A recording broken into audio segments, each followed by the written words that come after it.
I got tired of using hoses for watering things that are in the middle of the orchard out here like this. Every time I go to mow, I've got to pick up the hoses. What a pain, right? So I said I'm going to design something better, and I have 5 criteria. First off, it can't have any hoses above ground, obviously. Second off, it's got to be multi-zone so that things like this raised bed that are full of vegetables get more water than, say, this tree right here. Third, it's got to be programmable, something that I can set and forget. It'll happen every day, no matter what I'm doing. Fourth, it's got to use surface water. So here, that means the cistern in the background over here, but that might be a rain barrel at your house. Basically, it's not going to take water from your city water supply or here from the well. Don't want to run that dry, just keeping the garden going. And fifth, it's got to be inexpensive, less than $100. A lot of those systems that you see, like open sprinkler, are going to be more expensive, especially when you start getting multiple solenoid valves in your setup. That can run really expensive really fast. And so what I came up with is this little thing right here. You just connect to the website that controls it, set your schedule for the day, and it will draw water from the cistern in the background over there and pump it out of one of these 7 output zones that you see right here. Now these are all connected to irrigation lines. Those irrigation lines head into the ground so that I don't mow over them, but you could just as easily connect these to garden hoses if you chose. Before we get too far along, how does this thing work? Well, this is a pump over here, and it pulls water in from your cistern or rain barrel and pumps it into this ring right here that I call the input manifold. Now you see there's actually 7 outputs from the input manifold that head over here to the output manifold, and each one of these tubes is pinched shut by default. There's a spring in there that's actually pinching this thing closed. But if we take a look deep inside there, you can see that there's actually an arm connected to a servo.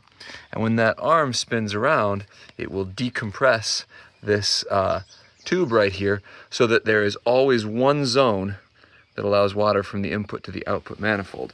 And in that way, we have control over our 7 zones. This little Raspberry Pi Pico sitting right in here is what runs the program. So it runs the website, and it actually follows the schedule, keeps track of the time of day, and turns each of these zones on for whatever you've programmed into your schedule. It's nearly 8 p.m., which means that zone 4 right here is about to click on. Okay, as you can see, zone 4 has now been decompressed. That spring right there is decompressed because there's a servo arm giving it a push. And water is now flowing from the cistern through this pump and through zone 4 and out into the orchard. And all of the trees in the orchard are connected to zone 4, so you can see there really is water coming out to every one of those trees in a big loop around from that little pump right there. Okay, now for a more common setup, we've got the same system here, but we're using garden hoses and a rain barrel. So the rain barrel is taking water off of the roof of the house.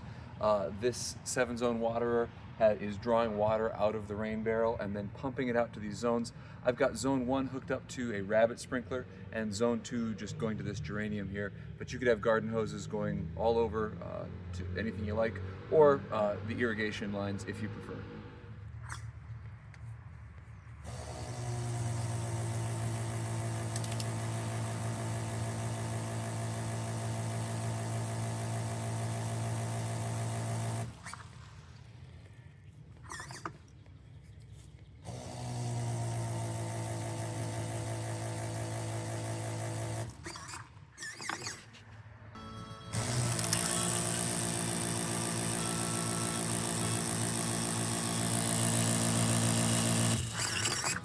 The whole thing costs $70, and it's open source designs linked in the GitHub down below, and this video is all about how to build it and make it go.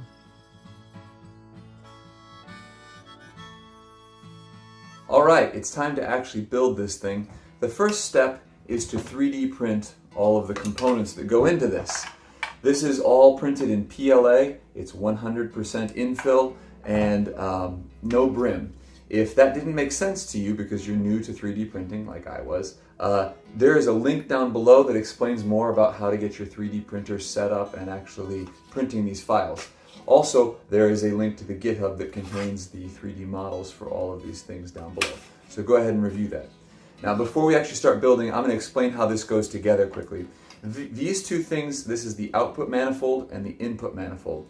So called because the pump is going to sit right here and it's going to pump water in to this ring right here. And you can see that there is an input and then 7 outputs that come out of this ring here. And then it's going to pump the water over to this right here. So only one of these outputs will be turned on at any given time. You can either connect a garden hose or a 1/4 inch irrigation pipe to this. So you can think of this as like the bun on a hamburger, and then this piece right here is going to sit in between them. It's the meat of the hamburger, if you will, and it's where all of the magic happens, so to speak. So in here you have 7 selector loops. You can see that these are able to move back and forth, but they're captured inside of the 3D printed structure. And we're going to put springs on all of these so that they are pushed closed. When the tubing goes through here, it will be pinched shut by this spring as a default. When we add a servo motor into the middle right here and attach it to this roller arm right here, the roller arm will actually move around the circle, and when it pushes against one of these, it will release the pressure on the tube that's going to be pushed through here, and now water can actually flow through that. So whichever one of these loops the arm is pointed at is the one that's going to allow water from the input manifold to the output manifold, and whichever one of your 7 zones you have. So that is the overview of how this thing is going to be put together. There are a couple other pieces. These are clips that are used to hold the whole hamburger together. And then there's this thing which I'm calling a float for now. It's just a hollow ball, and then your tube will be pushed down here. There's a little tiny filter on there to filter out debris from your water. This will just sit in your rain barrel or wherever you have your water supply and suck water up out of there. This is all just a heavy ballast to keep this part of it pulled down while the float floats on top. That makes sure that your tube is always under the water. So what's the first step when we have this? Well, we've 3D printed these things. Now we need to just do a tiny bit of cleanup. Sometimes the holes that you see here aren't completely open, so we actually take a small drill bit and we go around those holes. And we can do the same thing around the insides of these connectors right here. Sometimes you'll get little hairs of PLA stuck in there, and you can't shove your tubing in when there's hairs in there. So take a very small drill bit and run your way around those. If you're feeling unsure if you've got those clean or not, you can actually take a section of tubing and give it just a little push in there, like so, and then you can pull it back out in the same regard. Don't give too much torque to any of these though, because you can actually snap them off. Go ahead and look through the rest of your components, make sure that there's no bad printing mistakes or hairs or things like that that are hanging around. These all look pretty good. It's possible that when this was printed, some of these things were not actually loose. It's really sometimes the case that you get a connection between this manifold outside here and the actual loop itself, in which case you're going to want to take something very small like a utility knife blade and run it along there to break that loose and make sure that every one of these loops can move freely. Be especially gentle with these small 1/4 inch connections in here. If you're going to use those are very fragile and they can break. If they do break off, it's not like it's useless. You could actually just use resin to hold your 1/4 inch irrigation tube in place, but you'd rather have those in place so that when you shove your irrigation tube in there, it connects to the center piece there, and then you can just put a little resin on the outside. On to the next step. This is going to hold water, and PLA does not hold water. So we're going to use resin. This is an example of clear plastic, clear resin kit. It comes with a hardener and a resin. These are humongous because I do this a lot, but you can get little tiny ones. You only need a couple ounces total. Paint it on with a little paintbrush like this. You're going to have 3 pieces that you're going to put resin on. The input manifold right here, all along the outside, is going to get resin. 3 coats of it, because this is pressurized. It's like 120 psi when the pump is turned on. You really need thick coats of resin on this so that it doesn't crack and start spraying water everywhere. The second thing is your float right here. We talked about how this is hollow and it's going to have it's going to float on top of the surface.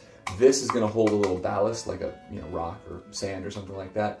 And then your tube down here is actually going to be where you suck water in. So this part right here does have to be waterproof so that it will not allow water in and it will actually float on top. So 1 coat on the top of this should be sufficient. Be sure you put some on the inside right here as well, because that's a point where water could infiltrate into this. And then the last thing is your output manifold here is going to get resin.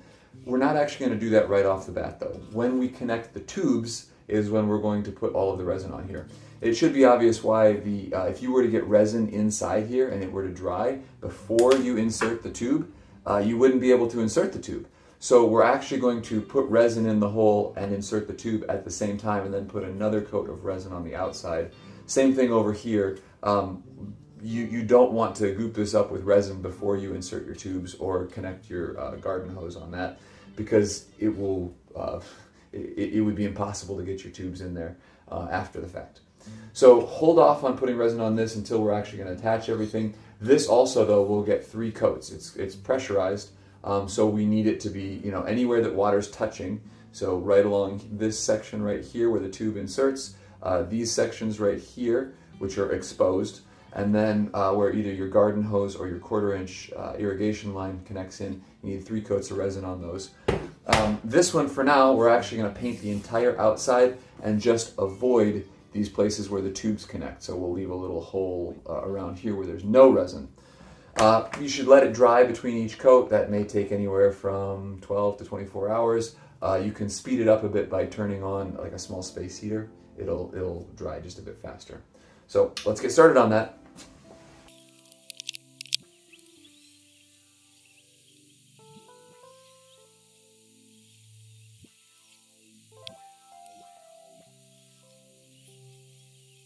Time to construct the output manifold. This is the output manifold here. We're actually going to attach the power supply right here. It's going to take in wall power and output 12 volts, and then that's going to be distributed from there. Now, just one thing, this is the big power supply. It can output 10 amps at 12 volts. It's meant to be used with the bigger pump, the 60-watt pump that's in the bill of materials. You could also instead go with the 5 amp power supply that would power the 30-watt pump. So basically, you're going to have the power come out of here, and it's going to distribute to a number of places. You're going to send the 12-volt directly down to the ESC on the bottom that will power your pump. That's the main draw of power. That's why we sized this power supply to match the pump that we have. And then it's also going to distribute to these 2 things right here. These are buck converters. So you'll actually plug it in and then put your potentiometer on the output side of it, and you'll have to twist this little knob right here, that little screw on top of the blue thing, so you get to 5 volts. This will power your Raspberry Pi Pico, and then this one will power the servo. If it's the, I'm going to go ahead and solder all this stuff. You could make it pluggable, but soldering this is probably the better way to do things. And then when you're done, you're actually going to screw all of this onto here and send the wires through these little holes right here on down through the hamburger that we talked about to the other side where it's going to supply power. So let's get to that.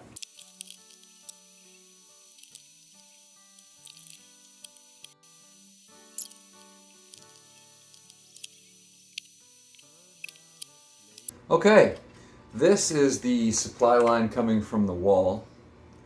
You tuck it through these 2 holes right here and then plug it in. This one was already color-coded and stripped. So you've got the line, neutral, and ground working their way across here. And then I've used 18-gauge solid wire here. We've got 2 neutrals and 2 hots coming next. Those land under these wire nuts right here. And then I soldered onto these 2. There's 3 outputs coming from there. One goes to this DC buck converter, one goes to this DC buck converter, and then a third 12 volt, just pure 12 volt heads over here. It's 3 holes that those are feeding through, and so all of those wires are headed down this way to be connected into the rest of the sandwich. Next, you're going to plug this into the wall, get some power flowing out of here, and then you're actually going to take your multimeter, measure the outputs of these, and twist this little screw right here until you get 5 volts for the Pico, and then either 5 volts or 7.4 volts depending on what size servo you have. Alright, we've got all of the coats on this thing, and as you can see with a little close-up here, it's not pretty. It's got a lot of bumps on it, but it is a really thick coat of resin, 3 really thick coats, and we have not covered over these tube holes right here. So before we put this whole thing together, we're actually going to mount the components on here. The first one is this pump right here. It's going to set like this. There's 4 screw holes. We'll actually put 4 bolts in there to hold it in place. Down here, these holes right here are meant for wire management, so we'll send these wires through. And then on the back side of this, we are going to mount our Raspberry Pi Pico wireless right here. There's 4 little holes, and it'll take the 4 little screws for the Raspberry Pi Pico right there. And then this is our electronic speed controller. It's going to be mounted to one of these right here. And then the rest of these holes are, future use. This right here is a mounting for a solenoid valve at some point in the future. This is a mounting that I would use to hopefully figure out how much water is left in your rain barrel and refill it as necessary. And then the other holes are for future electronics to be added. More speed controllers, more wire management. But for now, that's all we have to do. And I've actually soldered this thing up so you can actually see how it will be connected. These are the power and ground. They go to the power and ground pins up here in the corner. This is GP0. It's going to connect to the servo motor that we have. And then this right here is ground, and then pin 13. That is how we control our electronic speed controller. The pump will be connected into this side right here. The pump will be connected to this side right here. That's the voltage out. And the 12 volts coming from the top plate of our sandwich is going to be plugged in right here. So let me put all this together and I'll show you what it looks like. So here's that pump mounted, and on the back side here we've got the Raspberry Pi screwed in to the ESC, the pump on the output of that, and then over here this is where the power supply for the Pico is going to plug in, and this right here is going to plug into the servo motor. So now it's time to actually assemble all this together. To get started, we need to line these things up. So if you notice on our output manifold here, we've got one spot where there is no output. That's where these wires are going to go. And if we look down here on this thing, we're going to be in the same situation. We can just sort of pick one of them. I am going to pick this right here, right next to where my wires come through, as where this is going to line up. That way I've got wire management down here and wire management up here lining up with each other. So I'm actually going to take one of these, set it on to here, and then snap it like so, right here. And then I'll grab another one right here and repeat that process. So there you have it. You've got 3 of those holding everything together. Now let's go ahead and connect the 12 volts to the electronic speed controller right here, the 5 volts to the leads that we have coming off of our Raspberry Pi Pico here, and then we'll just for now sort of bend in the 7.4 volts that will eventually connect to this thing. We're actually going to do a little test on this first with everything hooked up and the Pi Pico running to make sure that we have this arm in the correct orientation before we actually screw the whole thing together and start putting it, putting the tubes in place. It's now time to program the Raspberry Pi Pico. There's a little white button on your Pico wireless. It's called boot select. So hold that down and then via USB plug it into your laptop. And when you release that, it's actually going to show up as a USB device. So this thing right here is a USB device. If you're lucky, you can just go to Thonny and head over here and install MicroPython. Mine does not show up as a target volume because I'm special. So instead what I do is I go to the downloads here and I drop that over onto the Raspberry Pi RP2. This UF2 file is MicroPython. I actually went to the MicroPython website and then I found the Pico wireless, and sure enough, this UF2 when put on there, it puts it on. It programs MicroPython onto your Raspberry Pi on your behalf. If you are struggling to find that, I actually put a version of it out here. So in the Nathan Builds DIY GitHub, Here is the 3D printer files. Here's the Pico code right here. So we go to Nathan Builds DIY Water V2. Out here is that same UF2 file that you just saw me grab. So you could download it and throw it on there as well if your Pico is feeling, special and not working for you. Then the other two files out here are the code, main.py. This is what runs every time the Pico starts up. So we're going to drop this file onto there just by, select everything, copy, and then paste it into a text file on that thing. And the other one is a file called schedule.txt. So we'll do the exact same thing with schedule.txt. In order to interface with your Pico, you're going to use this program called Thani. If you don't have Thani already, go ahead and download it. It's available on all major operating systems. You can see I already took the step of actually, whoops, this needs to be edited. 707. Okay, I actually took the step of pasting in these things into blank files. But now what we're going to do, you can see down here in the bottom, we actually are now connected to a MicroPython Raspberry Pi. I'm just going to go ahead and hit Control S here. That'll save this file. Oops, backend not ready. Okay, we got to stop the backend here. So now here we are.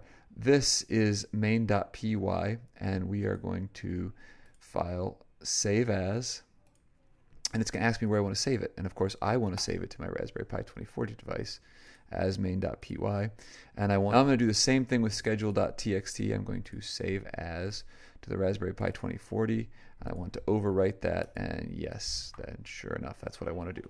So I've now saved the main.py and the schedule.txt out to the Raspberry Pi.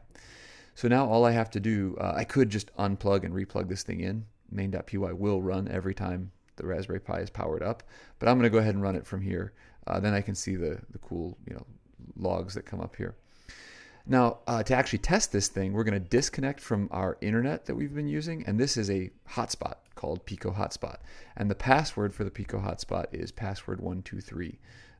And so when we connect to the Pico Hotspot for the first time, you actually have to enter that password123. It's right here in the main.py file. Just enter that, and now you are connected to this Pico Hotspot. Now, to actually see the web page, we've got to go out here to http://192.168.4.1.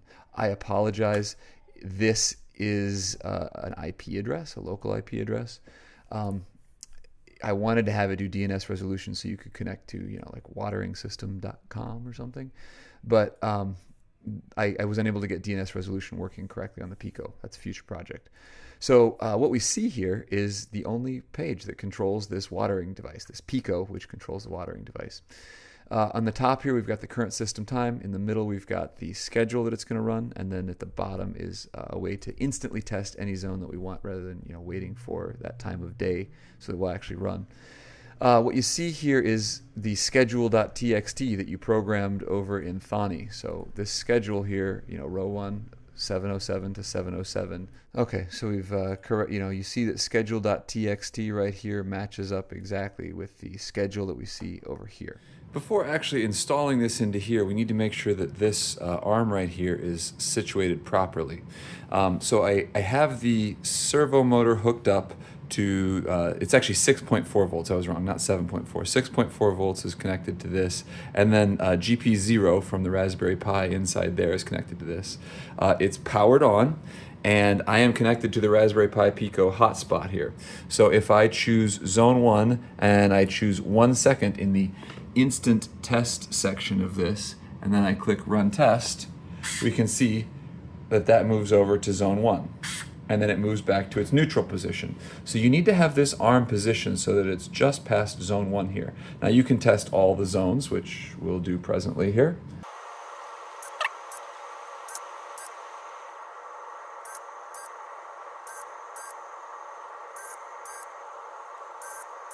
So there you have it. We've verified that all 7 zones lead to the correct arm position over here. Now we're going to disconnect these wires again, actually install this thing into here, and then reconnect all the wires so that it is ready and operational. The one thing that we have to watch out for, we've got these holes right here. Those are for wire management, and so they should match up with the holes for wire management that we have here, and then for right down here on the bottom plate. So in other words, we need to rotate this just a little bit so that it'll fit, so that those wire management holes all line up with each other.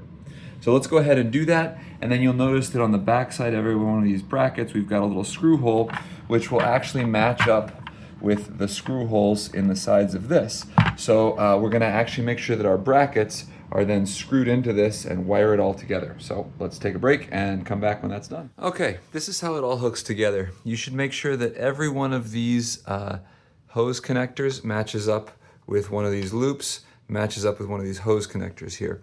The one exception to that is where you have the wires coming through here. Now I went ahead and labeled them 6 volt, 5 volt, and 12 volts so that I could keep track of them as they run through here. You'll notice there is no loop in the middle here, but there is an input down here. This is where the pump will actually pump into the input manifold, and then all the other 7 will be where it moves from the input manifold to the output manifold, depending on which of these loops is selected here.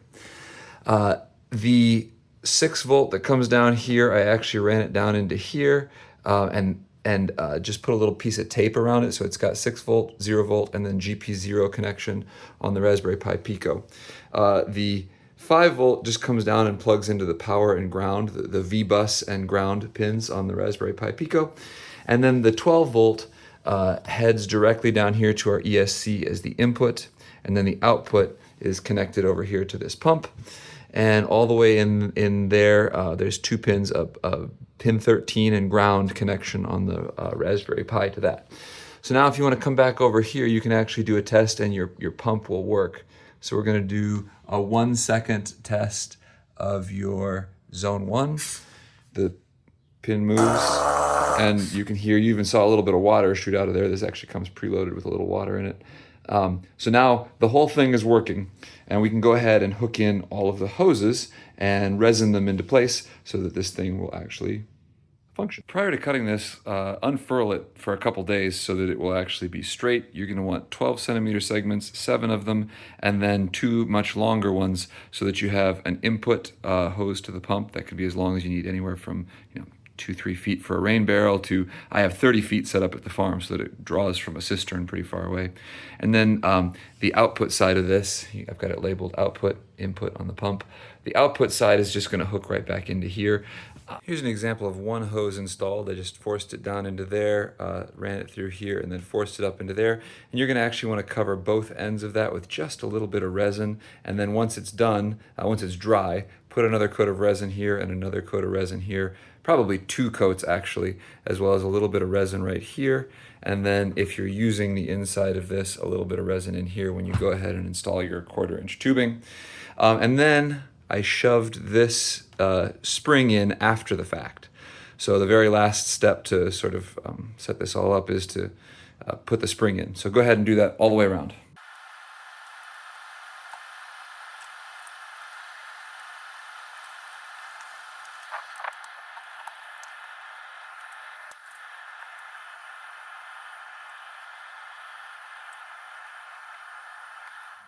Okay, all 7 of these screws are in. We've inserted all 7 of these tubes and put resin on top and bottom 3 times. That's still drying. But now it's time to hook up the input and output tubes. So you can see that the input tube is just threaded through here. You may have to put some ballast like sand or stone in there. And then it plugs into this side of the pump. Just use this hose clamp to tighten it down. And then on the output of the pump side, which is what goes into the input manifold here, it actually has to connect right over here, next to the wires, but it's quite a bend there if you were to just insert it straight in. So what I ended up doing was running it around in a circle down here, and then you can see it comes back up and plugs in right there. And that's done so that it doesn't have any kinks in the tube. So once you've got all those in and resined into place and screwed into place, you're done. It's time to test.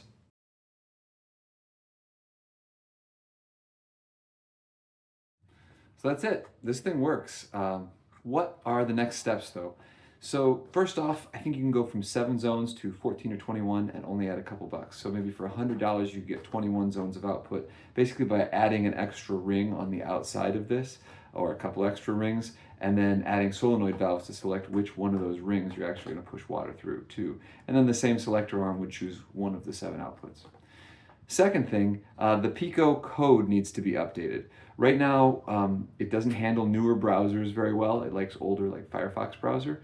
It doesn't do DNS resolution, and it doesn't take schedules per day. You set it once and it does the same thing every day. So those are some fairly simple code changes that need to be made to make this thing work better. Third thing, add a soil monitor. It doesn't need to turn on even when the schedule says it should if the water is already in the soil. So some kind of soil monitor that would monitor whether it needs to do anything for the day would be useful.